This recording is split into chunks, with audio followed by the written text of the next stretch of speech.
Hello friends, welcome back to the new video guys. In this video guys, I am going to show you guys how can you set your name password lock guys. Guys, you want to set your name password like Mukesh, Rohit, Vineet, Ronit like that guys you want to set. So you can set and guys now let's see how to set name password lock in our Vivo phone guys. In this video guys, I am going to show you friends. So first of all guys open your phone setting to set your name password lock. Then guys scroll.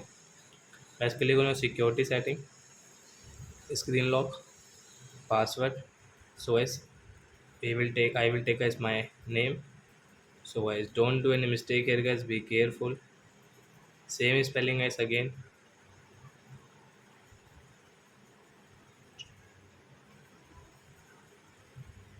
and guys done, and guys come back.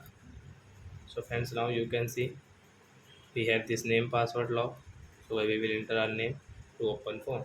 So I hope friends you have understood how to set name password lock in our Vivo phone.